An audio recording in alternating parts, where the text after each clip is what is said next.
Hello मेरे श्रोताओं, मैं एक बार फिर से धर्मार्ग लेकर के आई हूँ।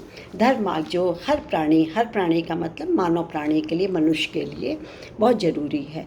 क्योंकि वही एक ऐसा जीव है पृथ्वी पर जो कि बुद्धि रखता है, विवेक रखता है, रीजनिंग रखता है और संस्कार युक्त होता है, और इसी संस्कार संस्कृति को, नैतिकता को वो एक पीढ़ी से दूसरी पीढ़ी को हस्तांतरित कर सकता है।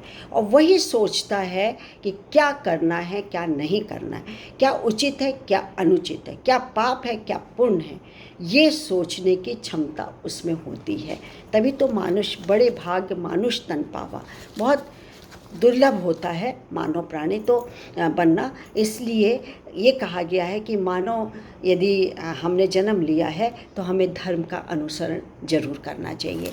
तो इस श्रृंखला में आज का मैंने एक शीर्षक निकाला हुआ है, परोपकार का महत्व, और इसको हम तक लाए हैं श्री डॉक्टर गणेश दत्त सारस्वत। आपका नमस्कार और आपको बहुत बहुत धन्यवाद कि आपकी बात मैं जन जन तक रख रही हूँ। तो शुरू करते हैं।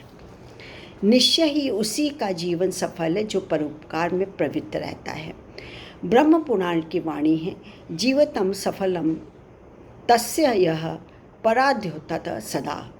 परोपकार का प्रत्येक कार्य स्वर्ग की ओर एक कदम है। परोपकार से पुण्य होता है, पर उपकार वचन मन काया संत का यही सहज स्वभाव है। जैसे नदियों को किसी ने अपना जल पीते नहीं देखा, वृक्ष अपने फल स्वयं नहीं खाते, बारिश अपनी वर्षा से उगाया अन्न ग्रहण नहीं करते, उसी प्रकार श्रेष्ठ समृद्धशाली लोग अपनी संपत्ति का उपभोग करने के लिए ही नहीं करते। वस्तुतः वे लोग धन हैं जो गरीबों से हित करते हैं। परोपकार का है क्या? यदि ध्यान से देखें तो इनकी 3 स्थितियां होती हैं: परामर्श, कार्य सिद्धि में सहयोग तथा आर्थिक सहायता। अपनी योग्यता, क्षमता और अनुभव के आधार पर लोगों को सन्मार्ग पर चलने का परामर्श देना चाहिए। इसी प्रकार जहाँ भी संभव हो दूसरों को हर प्रकार से कार्य सिद्धि में सहयोग देने तथा आर्थिक सहायता देने से पीछे नहीं हटना चाहिए। धन की सार्थकता इसी में है कि वह परोपकार में व्यय हो। जो न देता है न खाता है वह नष्ट हुए बिना नहीं रहता। परोपकार तथा परमार्थ का कार्य आसान नहीं है। इस मार्ग में न जाने कितनी बाधाएं आ खड़ी होती हैं जो मन को विचलित कर देती हैं। जो लोग निंदा करते हैं, लांछन लगाते हैं तथा उपहास तक करते हैं।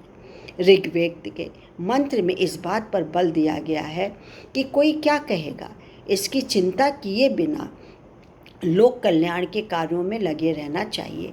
ऐसे मनुष्यों की रक्षा स्वयं परमात्मा करता है। तुलसी ने विजय रथ के रूपक में परहित का चौथा घोड़ा बताया है। सच तो यह है कि इस घोड़े के बिना आध्यात्मिक रथ तेज चल नहीं सकता है। इस रथ के 3 अन्य घोड़े बल, विवेक तथा दम, इंद्रिय निग्रह जिसको कहते हैं, व्यक्तिगत साधना के व्यंजक है, जबकि परहित हमारे सामाजिक दायित्व को रेखांकित करता है। संसार का हम पर जो ऋण है उससे ऋण होने और समष्टि के बीच संतुलन बनाए रखता है। हम केवल वैयक्तिक साधना में ही नहीं, लोकाराधना में भी प्रवृत्त रहें। हमारे ऋषियों तथा आर्य पुरुषों की यह अपेक्षा रही है। मन को प्रशस्त मार्ग पर चलाने के लिए शुद्ध बुद्धि की आवश्यकता है। यह शुद्ध बुद्धि सन्मार्ग पर चलने के लिए जहाँ हमें उत्साहित करती है, वहीं परहित के लिए हमें प्रेरित करती है। तो ये छोटे छोटे संदर्भ जो होते हैं, लेकिन कितने सारगर्भित होते हैं। इसलिए धर्म मार्ग के अंतर्गत मैं आध्यात्मिक और धार्मिक ही प्रसंग को लेती हूँ। ऑब्वियसली धर्म मार्ग का तात्पर्य है कि धार्मिक और आध्यात्मिक विचार से ओतप्रोत होते हैं, और इस ओतप्रोत को अपने में ओतप्रोत करिए, आत्मसात करिए, उस मार्ग को अपनाइए, सच मानिए। आपको सफलता संतुष्टि ही मिलेगी, और जीवन में हमको इसके अलावा कुछ नहीं चाहिए।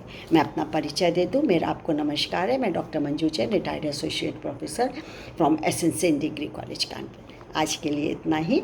धन्यवाद। फिर मिलते हैं। Thank you and bye.